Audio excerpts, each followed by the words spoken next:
तो चलिए शुरू करते हैं। पाकिस्तान का क्या बेचा गया है, क्यों, क्या हुई, क्या सौदा किया गया है पाकिस्तान का मेरे पाकिस्तानी, ये बड़ी परेशानी की बात है। कराची एयरपोर्ट पर तो तबाही मच गई।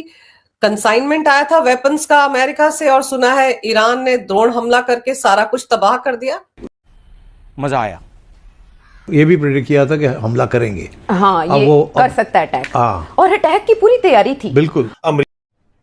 अरे कहना क्या चाहते हो? अमेरिका की फोर्सेस ड्रोन्स और उनके तैयारे पाकिस्तानी एयर बेसिस के ऊपर मौजूद थे, जिसकी वजह से ईरान की तरफ से ये मुबैना धमकी दी गई थी कि वो कराची में स्मुगली एयरबेस के ऊपर भी जो मजा आया है, अमेरिका ने जो हथियार उसको भेज रहे थे इस्लामाबाद को कि अभी अपने पास रख, तैयार तो रुको जरा, सबर करो, हो जा, क्योंकि आपकी तरफ से अगर मुझे ईरान पर हमला करना, जो वो करेगा। पहली बात तो यह है कि ईरान ने एक बड़ी जबरदस्त गेम खेली है।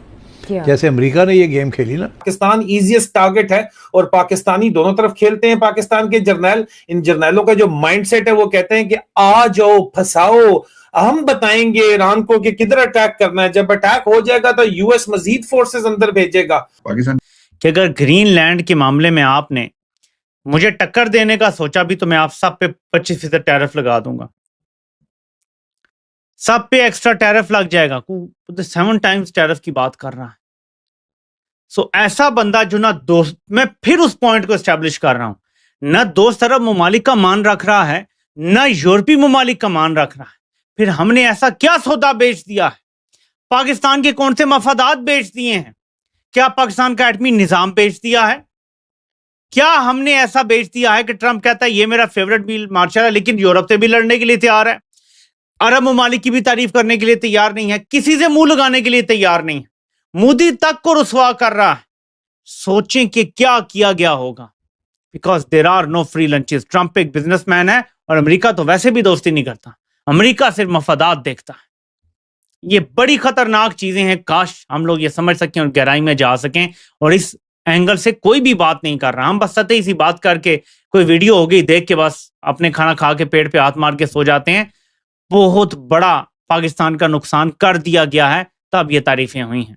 अजीजा नेमन, एक तरफ तो जो हमारे पास मिलिट्री सैटेलाइट की इमेजरी है उससे पता ये चलता है कि जो अमेरिका की फोर्सेस ड्रोन्स और उनके तैयारे पाकिस्तानी एयर बेसिस के ऊपर मौजूद थे, जिसकी वजह से ईरान की तरफ से ये मुबैना धमकी दी गई थी कि वो कराची में स्मुगली एयरबेस के ऊपर भी जो है और उसके अलावा शमसी एयरबेस के ऊपर भी, दालबदीन के ऊपर भी वो मिसाइल स्ट्राइक कर सकते हैं अमेरिकी असासों के ऊपर। अगर अमेरिका की तरफ से ईरान के ऊपर कोई कार्रवाई की गई तो जो मिलिट्री सैटेलाइट इमेजरी जो हम आपके साथ शेयर नहीं कर सकते, वो बताती है कि पाकिस्तान से जो एसेट्स हैं, जो एयरफोर्स के एसेट्स हैं, यूएस एयरफोर्स के, वो इस वक्त मौजूद नहीं है किसी भी बेस के ऊपर, ना जगबाबाद पे, ना भंडारी के ऊपर, ना कराची के अंदर, ना दालबदीन में।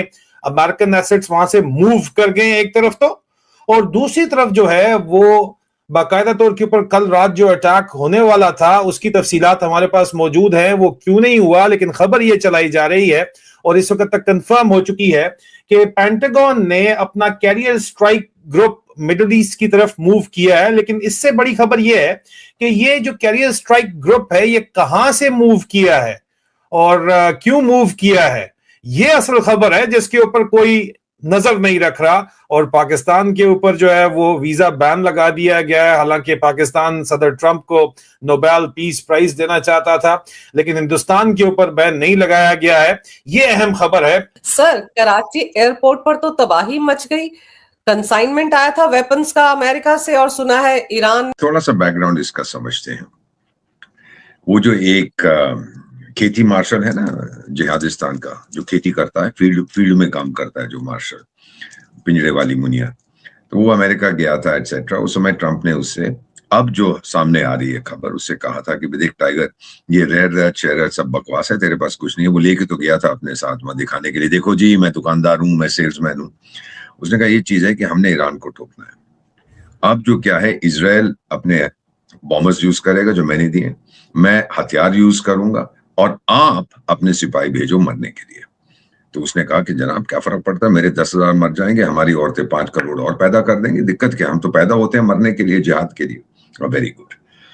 तो अब मेरा मानना है कि अमेरिका ने जो हथियार उसको भेज रहे थे इस्लामाबाद को, कि अभी अपने पास रख, तैयार हो जा, क्योंकि आपकी तरफ से अगर मुझे ईरान पर हमला करना, जो वो करेगा, डोनाल्ड ट्रंप को आप ये बात समझ लीजिएगा, जो कहता है वो करता है, जो करता है वो कहता है, वो ठोकेगा, जरूर ठोकेगा। लेकिन उसको अगर जाना पड़े अंदर, अपनी अमेरिकी लोगों को नहीं भेजेगा सिपाहियों को मारने के लिए, पाकिस्तानियों को भेजेगा। पाकिस्तान को कोई फर्क नहीं पड़ता, वो तो पैदा होते हैं 72 हुर्रों के लिए, इस धरती पे कुछ मिलता नहीं है, तो अगले जीवन में उनको जो कुछ चाहिए मिलेगा, वहां पे उनको शारीरिक संबंध मिलेंगे 72 हुर्रों के साथ, और इस जीवन में उनको हिंसा मिलेगी। तो ये दोनों चीजें अगर आप ध्यान में रखें, फिर ये साफ जाहिर है कि अमेरिका करने वाला था कुछ ईरान पर, और उसने पाकिस्तान को ये हथियार भेज दीजिए कि अपने सिपाहियों को ये दीजिए, और वो अंदर जाएंगे अब। लेकिन किसी इंटेलिजेंस एजेंसी ने ये बता दिया उनको, और फिर क्या होता है कि जब इंटेलिजेंस एजेंसी ने ये बात उनको बताई, अब कौन सी इंटेलिजेंस एजेंसी आप तो समझ सकती हैं, और फिर ईरानियों ने एक स्ट्राइक की और पूरी तरह से वो प्लेन लोड को तबाह कर दिया। सो अब जो आग लगी है कराची में, ऑफ कोर्स अभी सरकारी तौर पर ऑफिशियली कुछ नहीं कहा है, लेकिन मैं जानता हूं कि वहां पे दंगा हो रहा है, और जो कुछ वहां पे हो रहा है, ईरान ने साफ जाहिर कर दिया है पाकिस्तान को, देख टाइगर, तू पंगा मत ले, मेरा जंग जो इस समय है अमेरिका के साथ है, इसराइल के साथ है, आप बीच में कूद पड़े तो मैं आपको बहुत मारूंगा। और ईरान ने पहले भी ये साबित कर दिया है कि उसमें ताकत है ठोकने की। अब वो मिसाइलों की जो बात कर रहे हैं कि हम इसराइल पे मिसाइलें दागेंगे और अमेरिकन बेसिस पे मिसाइलें दागेंगे, ये बड़ी मजेदार चीज है।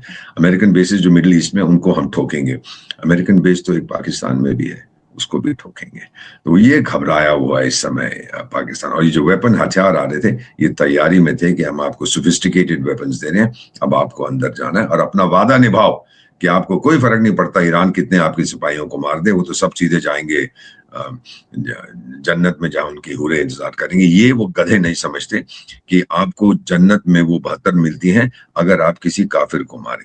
अब ये नहीं मालूम कि अगर ईरानियन भी काफिर बन गए, उनके लिए मुसलमान तो हैं लेकिन शिया हैं, वो भी काफिर हैं, तो फिर चाहिए। तो ये भिखारी जिन जिनका ये चाटते थे, जैसे ईरान का, अमेरिका का, इनके साथ भाई यही लोग धोखा दे रहे हैं। ईरान ने इनके मिलिट्री बेस पे ऐसा अटैक किया ड्रोन से कि पूछो ना। इन भिखारियों की सही औकात है कि ये भिखारी अपने औकात में रहें। ओ भाई, ये इंडिया के खिलाफ जितने भी लोगों से मिल रहे हैं, भड़का रहे हैं इंडिया के खिलाफ, इंडिया का कुछ नहीं हो रहा है, इन्हीं के साथ उल्टा हो रहा है। इन भिखारियों को कुछ नहीं होगा। ईरान ने जो ड्रोन से अटैक किया इनकी मिलिट्री बेस पे, आप लोगों ने तो देखा ही होगा। पाकिस्तान मीडिया की क्या हाल है, क्या नहीं हाल है, पक पक पक पक करे जा रहे, रोए धोए जा रहे। भाई, इंडिया को बर्बाद करने की सोचो भी मत, सपने में भी। इंडिया तुम लोगों का बाप है भाई, और जब तक मोदी जी रहेंगे इंडिया को कुछ नहीं हो सकता। और इंडिया के तरफ आग उठा के भी मत देखना। अब तो रूस ने सीधा बोल दिया, तुम लोगों को तो पता ही होगा, जब रूस के प्रधानमंत्री जब आए थे पुतिन जी, तो उन्होंने क्या बोला था क्या नहीं, तुम लोगों ने सुना ही होगा। तो इंडिया से पंगे लेने से पहले अब 100 बार सोच लेना तुम लोग। भिखारियों, सुधर जाओ रे। लेकिन ये नहीं भिखारी, ये नहीं सुधरने वाले, ये भिखारी कहीं के, ये बस दूसरों की चमचागिरी करेंगे, और चमचागिरी करने के बाद भी इनको कुछ नहीं मिलता। ना कहीं से एक वक्त की रोटी मिलती है, ना चावल मिलता, ना दाल मिलता है, ना कुछ मिलता। और इनके साथ उल्टा ही कर देते, कभी इनका वीजा बंद हो जाएगा, कभी ईरान वाले इनके साथ उल्टा कर देंगे भाई, इनकी मिलिट्री बेस पर अटैक कर देंगे ड्रोन से। मतलब इन भिखारियों की कहीं की इज्जत नहीं है, बस ये चाटना जानते हैं। कभी ट्रम्प की चाटेंगे, कभी ईरान के राष्ट्रपति की चाटेंगे। मतलब इनकी हरकतें जिस हिसाब की है ना, क्या ही बोला जाए। इन भिखारियों को अकल नहीं है कि इंडिया कोने कोने, इंडिया भाई पावर हाउस बन चुकी है। नंबर 1 या 2 नहीं 2 या 3 स्थान पे है इंडिया पावर हाउस के मामलों में, और तुम लोग इंडिया से पंगे ले रहे हो।